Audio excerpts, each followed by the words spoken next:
والسلام على سيد المرسلين اما بعد فاعوذ بالله من الشيطان الرجيم بسم الله الرحمن الرحيم الصلاة والسلام عليك يا رسول الله السلام علیکم یا رسول اللہ وعلى آلك واصحابك يا حبيب الله وعلی آلہ وصحبہ. آج انشاءاللہ ہم سورہ نور کی آیت نمبر 28 اور 29 کا تفصیل پڑھنے سننے کی سعادت حاصل کریں گے. اعوذ باللہ من الشیطان الرجیم بسم اللہ الرحمن الرحیم. قال یا قوم ارأیتم ان كنت على بینۃ من ربی وآتانی رحمۃ من عنده فعمیت علیکم انلزمکموها وانتم لها کارہون. ترجمہ کنز العرفان. تو فرمایا اے میری قوم بھلا بتاؤ کہ اگر میں اپنے رب کی طرف سے دلیل پر ہوں اور اس نے مجھے اپنے پاس سے رحمت عطا فرمائی ہو تو پھر تم اسے دیکھنے سے اندھے رہو تو کیا میں تمہیں اس کو قبول کرنے پر مجبور کروں حالانکہ تم اسے ناپسند کرتے ہو.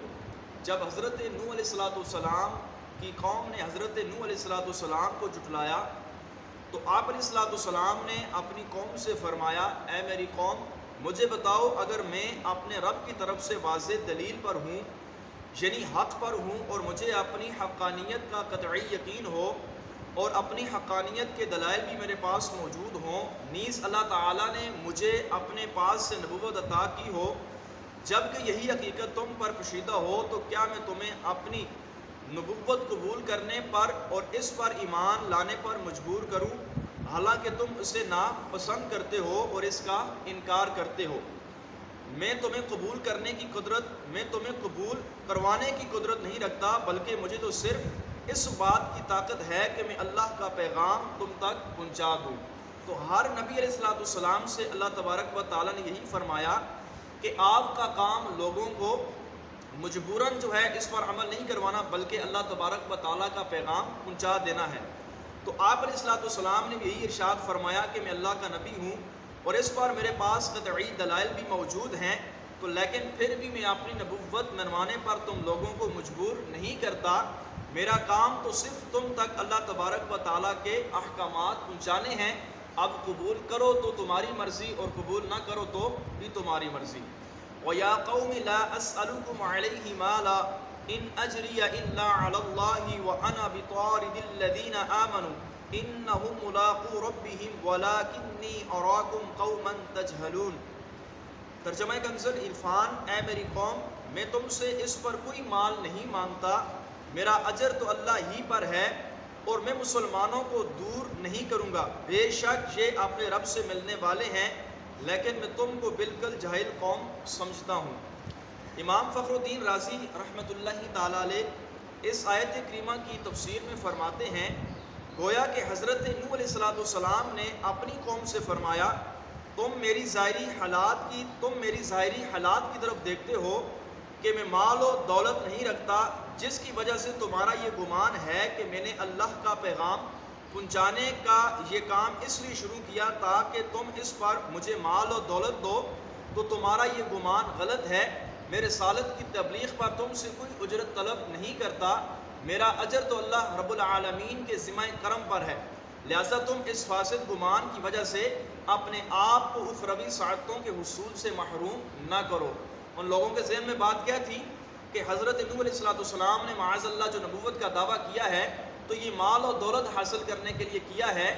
آپ نے فرمایا مجھے اس چیز کی کوئی بھی ضرورت نہیں میرا اجر تو اللہ تبارک و تعالیٰ کے ذمہ کرم پر ہے. وَمَا أَنَا بِطَارِدِ الَّذِينَ آمَنُوا اور میں مسلمانوں کو دور نہیں کروں گا. حضرت نوح علیہ السلام کی قوم کے لوگ آپ علیہ السلام سے کہتے تھے کہ اے نوح گٹیا لوگوں کو اپنی مجلس سے نکال دیجئے تاکہ ہم آپ کی مجلس میں ہمیں بیٹھنے سے شرم نہ آئے. ان کی اس بات کے جواب میں حضرت نوح علیہ السلام نے فرمایا میں تمہاری وجہ سے مسلمانوں کو اپنے آپ سے دور نہیں کروں گا. یعنی نبی علیہ السلام جو ہوتے ہیں وہ ساری امت پر شفیق ہوتے ہیں اور نبی امت کے لیے رحمت ہوتا ہے. تو نبی علیہ السلام کے نزدیک سارے لوگ برابر ہوتے ہیں. کوئی کالا ہے لنگڑا ہے لولا ہے امیر ہے غریب ہے. نبی ساری امت کے لیے رحمت ہوتا ہے. جس طرح ایک باپ کو اپنی ساری اولاد پیاری ہوتی ہے چاہے اس کا بیٹا نابینا ہو ہاتھ پاؤں ہو یا نہ ہو ایک باپ کو اپنی اولاد پیاری ہوتی ہے تو اسی طرح ایک نبی کو اپنی امت بھی پیاری ہوتی ہے چاہے اس کے اندر جیسے ہی لوگ کیوں نہ ہو.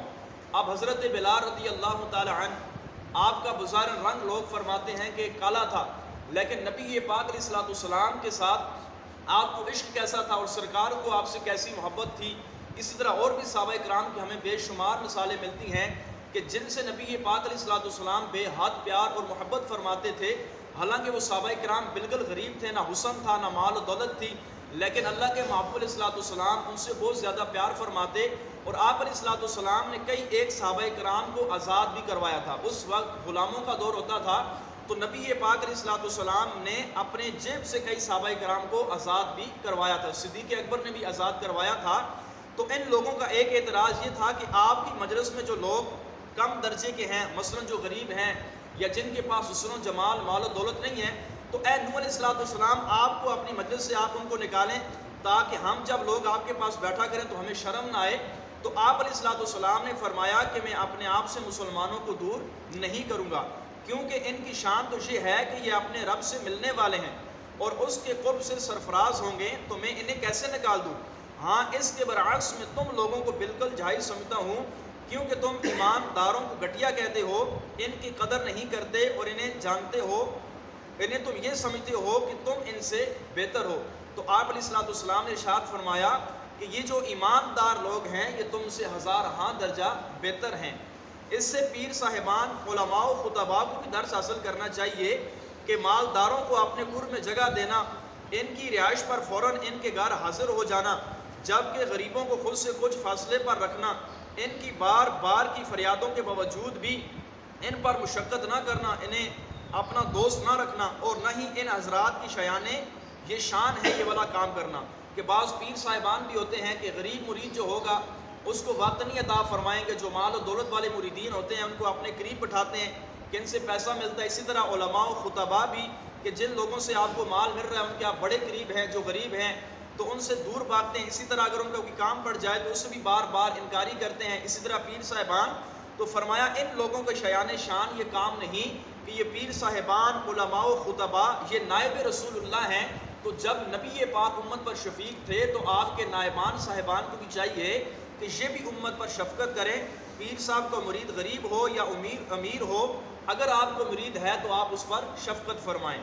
نیز مالداروں کے لیے بھی اس آیت میں عبرت ہے کہ دیندار غریبوں کو حقیر سمجھنا کفار کا طریقہ کار ہے.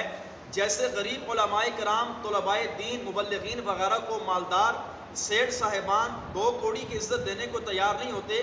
چندہ بھی دینا ہو تو 10 چکر لگوا کر دیتے ہیں، ماتھا پوری طرح چڑھا کر دیں گے اور دینے کے بعد انہیں اپنا نوکر سمجھیں گے.